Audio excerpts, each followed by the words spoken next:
Hello everyone and welcome back to another AFK journey video. In this video we are back on Now's account from Vietnam server 2. We're going to be taking a look at all of the faction talent upgrades of their key skill nodes and trying to figure out which are going to be the best performing PvP faction talents in the next season. Thankfully I briefly looked over it hardly at all, but I found out that at least the Maulers don't have that really powerful immunity to fatal damage, so there have been changes, which is good. I think it is really important to change things up with the faction talents for future seasons. Okay, so we have, wait, what? HOGAN?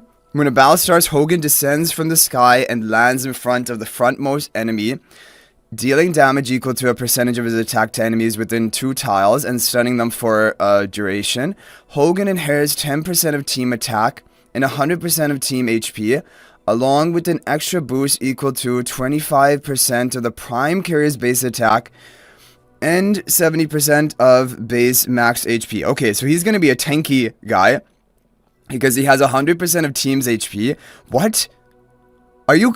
So all of your team's HP summed up together, he's going to have that much HP, and then 70% of the base max HP of your prime carrier.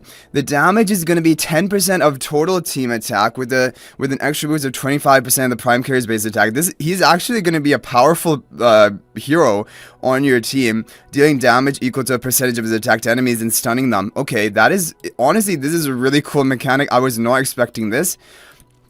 Other than that, we have basically the same sort of stat upgrades. Okay, now HOGAN, increased damage dealt, increase the stun duration. This is actually making Lightbearers a bit... I think they might want to be buffing up Lightbearers because of the fact that in the last season, it was one of the maybe underused, although it was really important for AFK stages, right? Okay, HOGAN also receives an extra boost equal to this percentage of the prime carrier's base attack. And okay, so basically just increasing the stats of HOGAN, and heals HOGAN by an amount equal to 90% of the damage dealt by the prime carrier. So it's all about HOGAN with his Lightbearer buff tiles, increased damage of HOGAN, and the stun duration to 2.5 seconds within 2 tiles, right? That was the thing of his... It reminds me now of Scarlita. Scarlita with stun on land. HOGAN also receives an extra boost equal to, okay, boost of stats, skill effect upgrade. HOGAN's damage taken reduces damage taken by 40%, and the prime carrier recovers energy equal to 25% of HOGAN's energy on hit.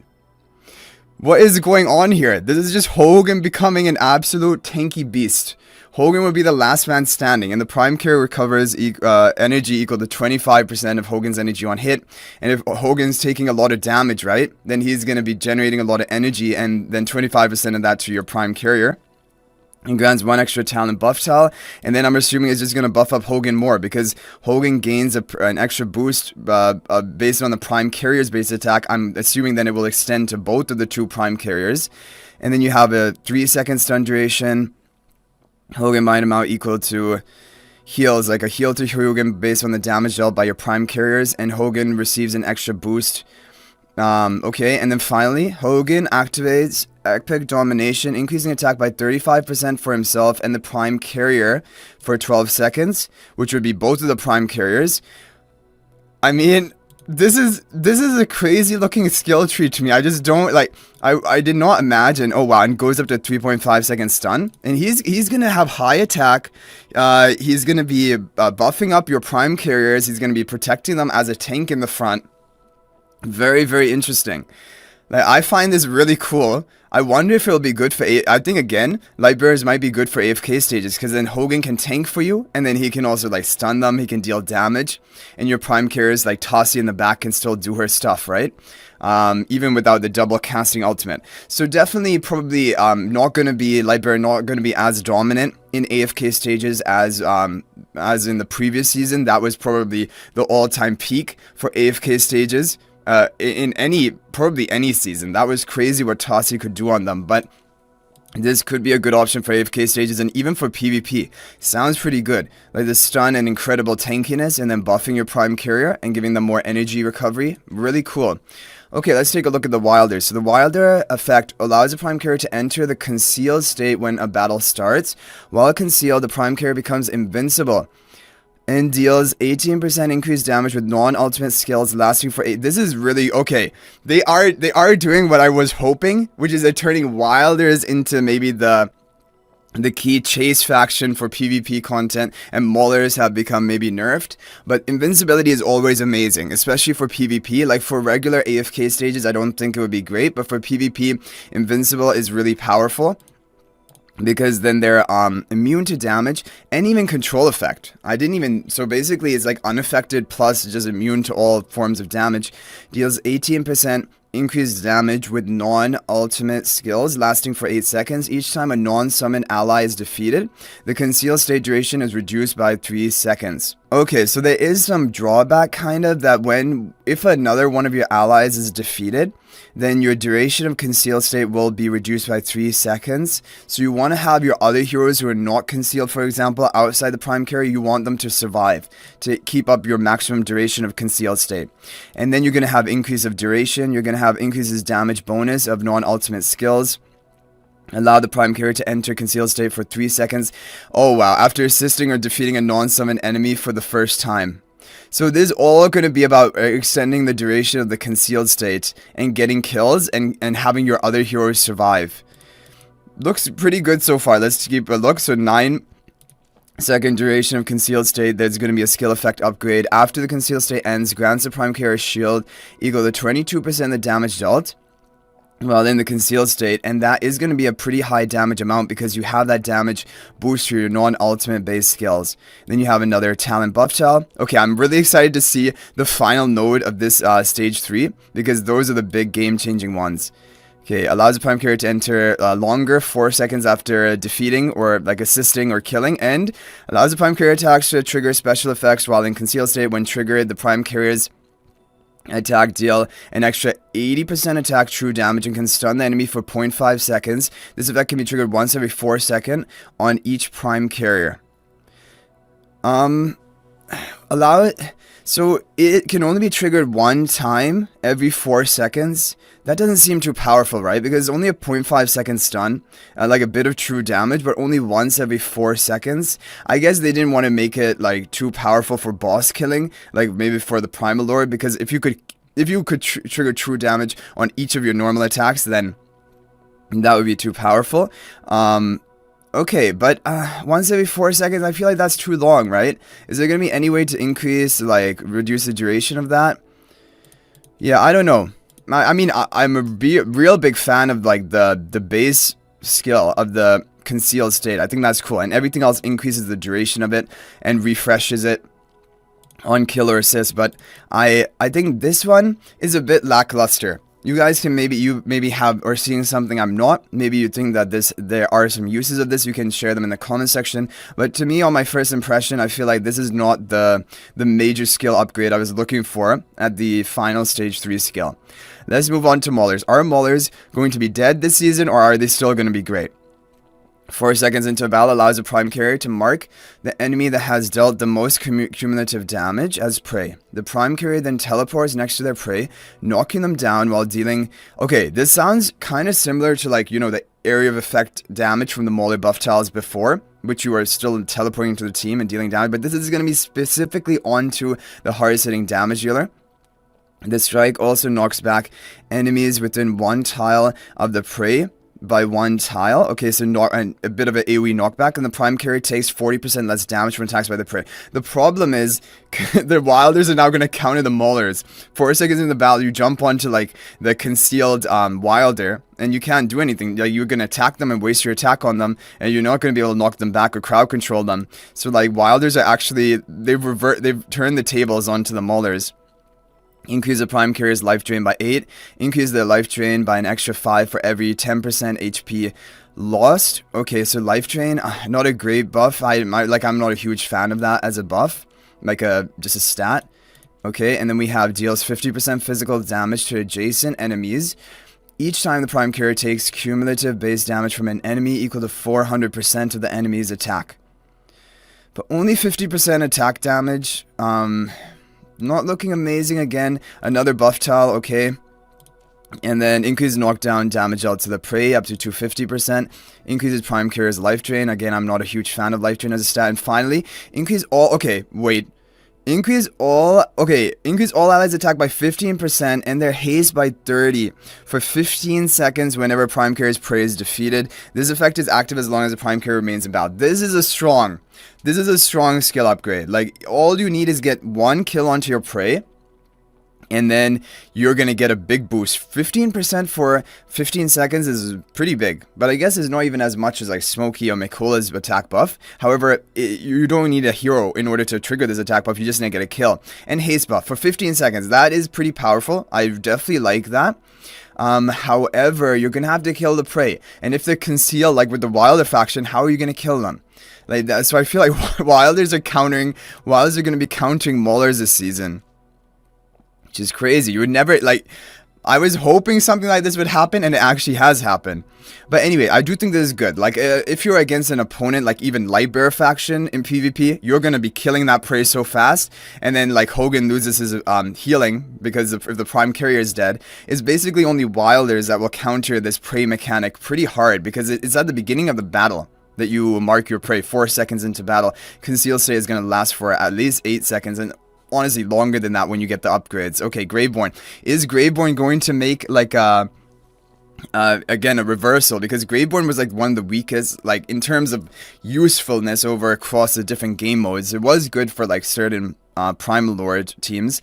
When a battle starts, seizes the soul of the rearmost non-summoned enemy for the prime carrier, instantly causing the enemy to lose 45... What?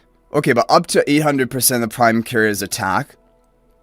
But again, like, Wilder's concealed, right? But I guess they're gonna is gonna trigger onto the non-concealed enemies, probably like whoever's the rearmost apart from the prime carriers if you're attacking Wilders, and stealing 6% of the enemy's attack, which is not a huge amount. Over the next 15 seconds, the enemy gradually recovers. Okay, they recover the HP and regain stolen attack. So not a very strong effect then. If they're recovering the HP back, they just have to stabilize and not get nuked down. But this can maybe set up a nuke onto them, which could be something. When seizing the enemy's soul, increases the ratio of attack stolen. And, okay, seizing the enemy's soul, increase enemy HP loss ratio to 48%. Allows the prime carrier to deal 18% more damage to the enemy who is so... Okay, so the whole idea, until the enemy fully reclaims the soul, so the whole idea is that you are setting up a kill onto the rearmost enemy target. However, if they are from the Wilder faction, you're again going to have a bad time because they're concealed, right?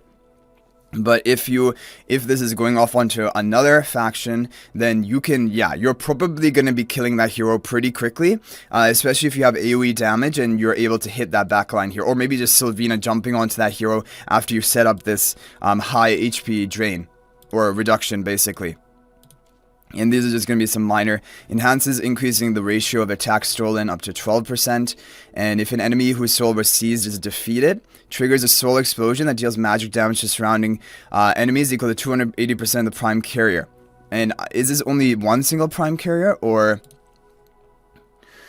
Probably it would be both prime carriers, so this is going to be a pretty high value explosion amount, and you're really going to want to snowball by getting one quick kill, and I think Sylvina is really perfect for that. Maybe even Nara, maybe that is their plan, Nara Sylvina type, but Nara just wasn't really doing that well in PvP, so I think Sylvina would really be the one. Okay, one extra talent, buff talent. Okay, let's see what else we have. When seizing the enemy's soul, increase the ratio of attack stolen up to 15%. Allows the prime carrier to deal 25% more damage to the enemy whose soul they have seized until the enemy fully reclaims the soul. I think Sylvina jumping onto the soul which she has seized, the prime carrier in the back, as long as they're not a Wilder faction, Sylvina is going to wreck them, probably. Okay, and then finally we have, when seizing the soul of an enemy, grants the prime carrier shield, not shield, I don't I mean, the shield equal to 100% of the HP lost by that enemy. The shield value gradually decreases over 15 seconds and stops decreasing if that enemy is defeated. Okay. I mean, shield is fine, especially if you're like using on a hero which is going to tank a lot of damage, like the Sylvina for example, but it isn't that major skill you're looking for. You're looking for a major upgrade at the end of stage 3, and so far they've kind of been lackluster. I think the Lightbearer one was really good, in my opinion. I think it gave like the attack buff for your prime carriers and the HOGAN, and the Mauler one was good. On kill or assist, you get the haste and attack buff. The Wilder was like, I think Wilder was not too important, like this upgrade, because I feel like it is not going to trigger that much. Like 4 seconds is too long. If it were even like 2 seconds or something, I would really be a fan of it, but I feel like 4 seconds is a bit long, but maybe it will be good. And then apart from this, you have a more powerful explosion, which is good. Higher HP loss ratio, up to 57% drain, basically. Like, yeah, you're gonna set up an easy kill as long as they're not concealed, and someone is not gonna be concealed, right? But yeah, I mean, I do like the Graveborn one. I think it is a more, again, probably PvP oriented thing, because you're trying to nuke down one specific enemy in the back. Like, I don't think this is going to really do well in AFK stages. I think the one for AFK stage, again, going to be probably Lightbearer and Wilders. The Maulers one, you need to get a kill or assist to really get the full value, and like jumping onto prey in the back, it usually doesn't have great AFK stage value. So I think, again, it's going to be Lightbearer, Wilders for AFK stages. Maulers maybe for PvP if you want, but Wilders now also for PvP. Graveborn specifically for PvP if you want to try it, but again, I still think it would be the last one I would plan to upgrade as of right now. I think the other three main factions are better, but now let's look at Hypogean Celestial, which no doubt is going to be very powerful, but let's see exactly what it has. When a battle starts, grants a prime carrier the Oracle's Blessing, restoring their energy by 320 after allies cast a total of 4 ultimates, grants a prime carrier with divine power, increasing their attack by 10% and max HP by 20%. Yeah. This is it. Hypogean Celestial, again, is going to be the winning faction talent. Yeah, like, I mean, 320 energy for free at the beginning of the match, and I'm sure is going to go up as we get skill upgrades. And then after 4 ultimate casts, you get a big stat boost, 10% and 20%. And this is going to be for both of the heroes, both of your prime carriers. That is really strong. Yeah, okay, let's take a look. Increase energy restored, yeah, to 340. Over here we have increase the attack and HP bonus. When a battle starts, restore 100 energy to all allies who are placed within... Are you kidding? Within 1 tile of prime carrier during battle preparation. Yeah, it's already, even if you had no more stages of this tree, this is already one of the best faction talents. Yeah, restore 100 energy to all allies who are placed within 1 tile. So you just have them all grouped up, right? And get free value for your other heroes. Okay, 360 starting energy, then we have those bonuses. Increase the damage of the prime carrier's first ultimate by 25%, which is good for like Talene, for example. Especially if you can maintain her ultimate, it's just going to keep going. Talene's first ultimate, and then you have 1 extra talent buff tile. Increase the prime carrier's attack, okay, and then we're going to have the energy... Initial restoration to your prime carriers, 380. When a battle starts, restores 125 energy to all allies who are placed within 1 tile. Okay, we're ready for the final node of stage 3. What is it going to be? Grants the prime carrier chaotic power. When they cast their first ultimate, trigger a dark explosion in a 2 tile area with the most enemies, dealing 250% magic damage, and causing the enemy hit to lose 200 energy. Are you kidding? Like, and this is going to be for both of the prime carriers. They're going to be rapidly generating energy, especially with Elijah and Lila. They have more energy boosting for your team. Basically, you're going to just keep casting ultimates, keep getting boosted down, or like getting like you're going to get that stat boost to your prime carriers, the attack and HP boost, and then you're going to gain, like, you're going to keep denying energy of the opponents. This is going to be great for PvP. This is going to be great for AFK stages. So, yeah, I mean, this is looking very, very strong. And honestly, overpowered. Again, 400 initial energy, and then you have the increased damage of the first. At least it's only the first ultimate. Like, they could have even said every ultimate increased damage by 30%, but at least it's only the first. So, yeah, overall, in terms of priority, I think that, like, Wilders, Hypogean, if you have enough heroes to put together Hypogean Celestial, like AFK stage team or PvP, then I think that is going to be a priority, and I think Wilders are going to be a priority for both AFK stages with the Iron Almas team, and then also for PvP. I honestly think Lightbearer is looking really good. I'm a big fan of Lightbearer. And I do like that. I think it's going to be really interesting to see just how good this is. And I think it will be good for AFK stages, I'm imagining. I would choose that number 3. And then number 4, Maulers. And 5, again, sadly, for the Graveborns. Does not...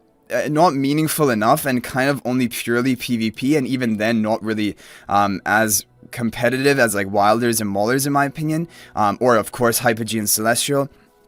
So that is that. But I hope you guys enjoyed the video. Let me know your thoughts on all of the faction talents. Maybe there's something I missed. You can share it in the comment section, and you can let me know what you're planning to upgrade on your account, and how you're going to be using them, for example in PvP, what teams you're planning. But thanks for watching, guys. I hope you enjoyed the video. I'll hopefully see you guys in the next video, and until then, everyone, peace out for now.